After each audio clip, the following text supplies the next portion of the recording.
Hi, I'm Hillary, and I'm excited to share some of my favorite books of 2022 with you. Little Helper's Grocery Day Sort and Play is so cute. You open up the envelope inside, and all of your felt pieces are right there waiting for you. Welcome to the grocery store. Auntie Mouse loves triangles of cheese and some whole milk to drink each day. Let's put them on the conveyor belt. Beep, beep, it's time to pay. So we're going to get our milk and our cheese. As you read the story, your children will find the felt pieces that correspond with the story on the page. This interactive book makes reading really fun. Speaking of interactive books, this new book, Feed the Animals, is super cute. You can already see these little desks with food items on them to feed the animals. You just pull this slider to remove the food pieces. And then as you read the story, you decide which piece of food the animal would like to eat. She opens wide and you decide, what would giraffe like best to eat? You drop it in and you get to see it go into the giraffe's tummy. Super cute, right? Since elephant would like peanuts best, we'll put those in next. Your kids will love feeding all of these animal friends. If you have kids that love vehicles, Things That Go Soundbook is perfect for them. On every page, there's a button to press that makes a sound. There are finger trails and cute little cut-throughs. These fun sounds and colorful illustrations are sure to delight your children. Nibbles is everyone's favorite book monster, and he's back with a new bedtime story. Once upon a bedtime, it was getting very late, and a book monster called Nibbles was sleeping in his crate. We're going to lift the flap and oh no. Nibbles! Nibbles, no more munching. You should be counting sheep. It's time for little monsters to go to bed and sleep. Where are you going? It's bedtime. Nibbles. And Nibbles is back to his old tricks, nibbling books. This time it's The Ugly Duckling, Cinderella, and Twinkle Twinkle Little Star. And this one still has some silly moments to get your kids giggling. Well, Nibbles has had his bath, a bedtime story, and the stars have sung him a lullaby. All he needs now is a bedtime kiss. Let's tuck you up in bed, Nibbles. So cute. Good night. Peace at last.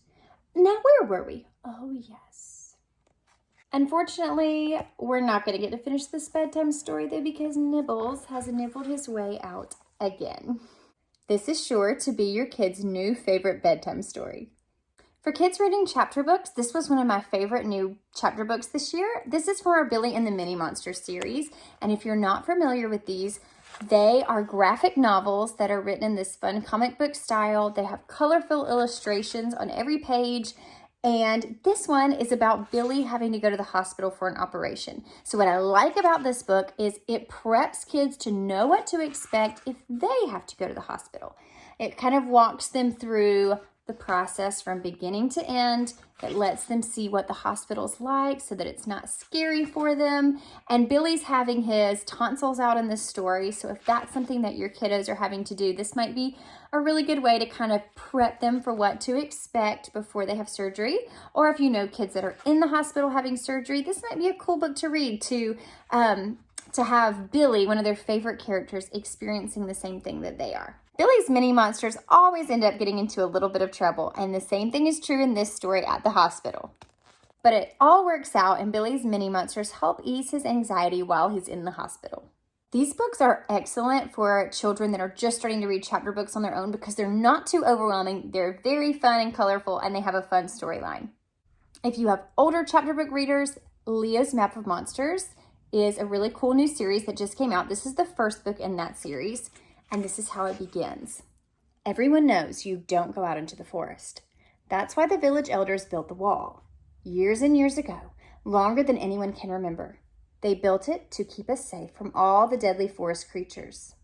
On his 9th birthday, Leo gets a letter that says, "Top secret." He talks to the village chief and she tells him that she has a special assignment for him. The assignment will have him working with the very animals that he's been protected against his entire life. And Leo will be trained with a guardian that will show him exactly what he needs to do. The illustrations in this book do have kind of a darker feel to them, but it fits well with the nature of this story. In the back of the book, you kind of have these fact files about the animals in the book. And if your kids enjoy this story, there are other books in this series that they can read too. We have 2 new chapter books from A.L. Tate as well, and these are both mystery books that happen in the time of knights and squires. And these 2 unlikely friends have to solve a mystery together while the kingdom is in turmoil. These books just have text on every page. There are no illustrations in these. They are written for 5th, 6th grade reading level. They're totally clean. There's nothing in here that you need to worry about language-wise or romance-wise. Just lots of adventure and historical fiction fun.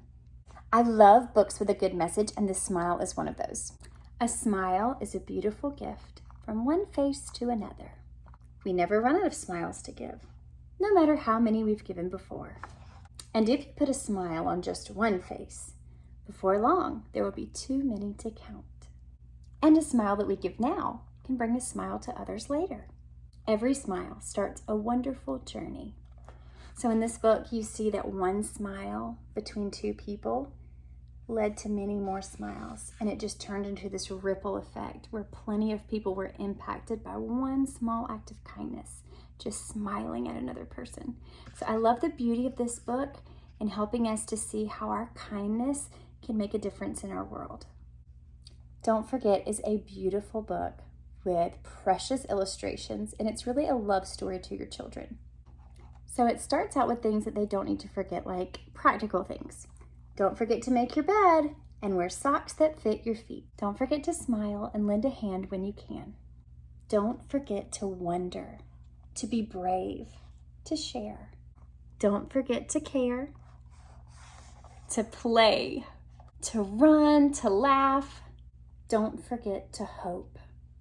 Don't forget that life is long, you're not alone, that you are strong.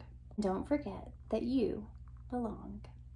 This book is an ode to childhood. It is a message of hope, a book of encouragement for our children to always remember that they are loved and cared for. I just love this book so much. I tear up every time I read it to my children.